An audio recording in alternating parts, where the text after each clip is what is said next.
Hello बच्चों, तो आज मैं आपको पढ़ाने वाली हूँ एक नाक की कहानी। जी हाँ, एक नाक की कहानी जिसका रॉयल कनेक्शन था। ये कहानी है जॉर्ज पंचम की, एक भारत पे राज करने वाले अंग्रेज राजा की, जो अपने रॉयल डैशिंग लुक से सबको इम्प्रेस करता था। लेकिन एक दिन उसकी जो नाक थी वो बन गई नेशनल इशू। तो चलिए जानते हैं कि एक नाक नेशनल इशू कैसे बन सकती है। तो चलिए शुरू करते हैं इस चैप्टर को बिना किसी देरी के। तो चलिए जानते हैं कि नाक नेशनल इशू कैसे हो गई। बेटा, इस चैप्टर को लिखा है हरिशंकर परसाई जी ने। तो कहानी की शुरुआत कुछ ऐसे होती है। इंग्लैंड की रानी एलिजाबेथ सेकंड अपने पति के साथ हिंदुस्तान के दौरे पर आने वाली थी। सारे न्यूज़ चैनल, सारे अखबारों में ये न्यूज़ फैल चुकी थी कि एलिजाबेथ आने वाली हैं। सारे अखबार बस इन्हीं न्यूज़ से भरे पड़े थे कि अब दौरा होने वाला है, एलिजाबेथ हिंदुस्तान में आने वाली हैं। सारे न्यूज़ पेपर्स में बस एक खबरें थी और कोई खबर नहीं थी। छोटी छोटी बातों पर निगाहें रखी जा रही थीं, जैसे कि उनका दर्जी इस बात से परेशान था कि वो हिंदुस्तान, नेपाल, पाकिस्तान के दौरे में क्या पहनेंगे। उनका सेक्रेटरी, उनका जासूस पहले ही दौरा करके देखने वाला था कि क्या कंडीशन है वहाँ की। सभी न्यूज़पेपर्स में सभी फोटोग्राफर्स बिल्कुल तैयार बैठे थे उनकी फोटोग्राफ्स लेने के लिए।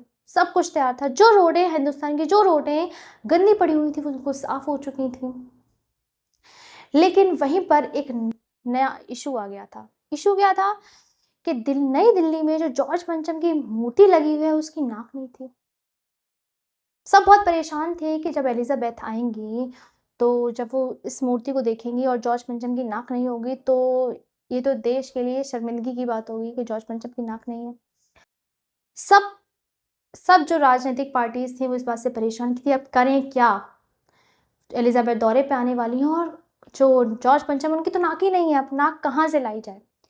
सबने बैठकर पंचायत की, बैठे, सबने सलाह मशवरा किया और उससे ये नतीजा सामने आया कि चलो ऐसा करते हैं कि किसी मूर्तिकार से नई नाक बनवा कर उनके लगवा देते हैं।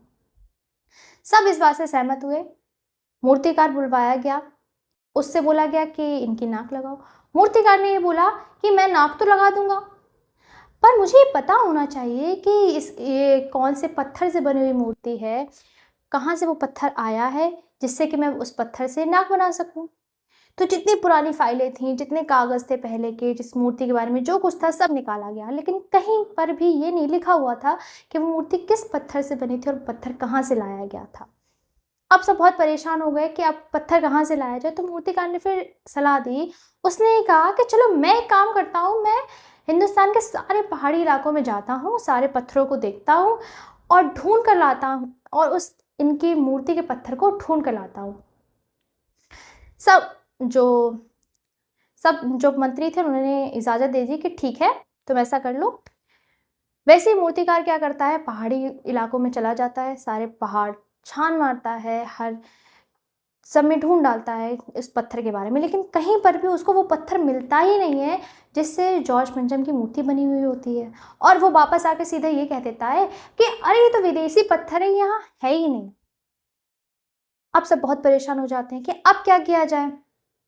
अब तो पत्थर भी नहीं मिला है, तो अब उनकी नाक का क्या सोल्यूशन हो सकता है, उनकी नाक कैसे बना सकते हैं। मूर्तिकार फिर से सलाह देता है। वो ये कहता है कि हम एक काम कर सकते हैं कि हमारे देश में तो बहुत सारी मूर्तियां लगी हुई हैं, हम किसी की भी मूर्ति की नाक निकाल कर जॉर्ज पंचम की मूर्ति में लगा देते हैं।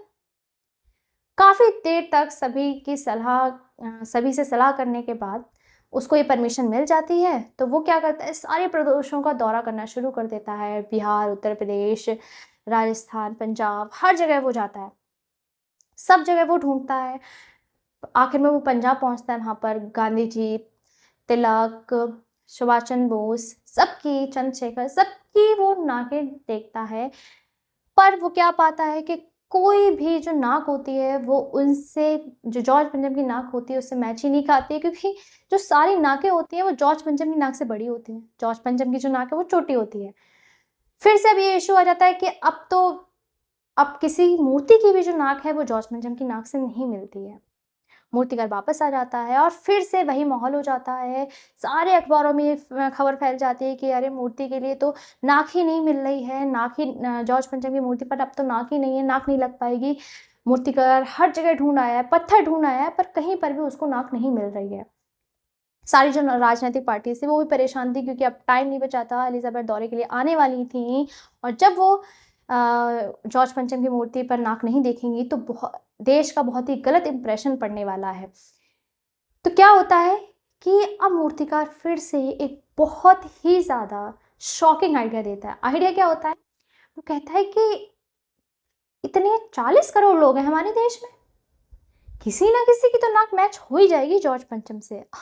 समझिए, वो ये कह रहा है कि हम जिंदा किसी की, इंसान की नाक काट के मूर्ति पे लगा दें सिर्फ देश की इमेज बचाने के लिए, वो भी जॉर्ज पंचम के लिए, जॉर्ज पंचम की मूर्ति के लिए। वो कह रहे हैं कि किसी की भी हम नाक, इंसान की नाक लगा देते हैं।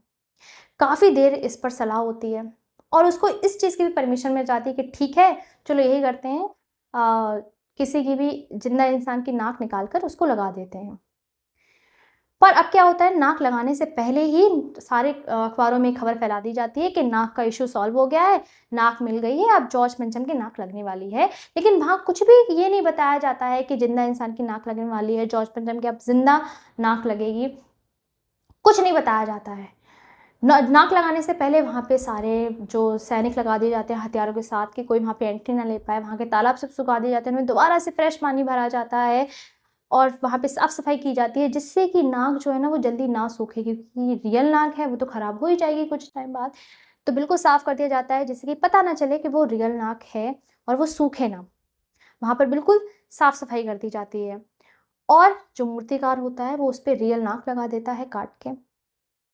जब सारे फोटोग्राफर्स उसकी मूर्ति की फ़ोटो लेते हैं, वहाँ पे देखने जाते हैं, तो फिर उस दिन अखबार बिल्कुल खाली होते हैं, सिर्फ एक न्यूज़ छपी होती है कि अरे जॉर्ज पंचम के तो ज़िंदा नाक लगी है, वो पत्थर की नाक नहीं है, वो ज़िंदा नाक लगी है, बिल्कुल ज़िंदा नाक लग रही है।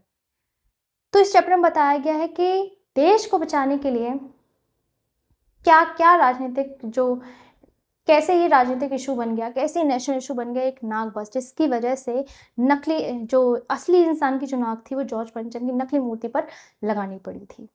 All that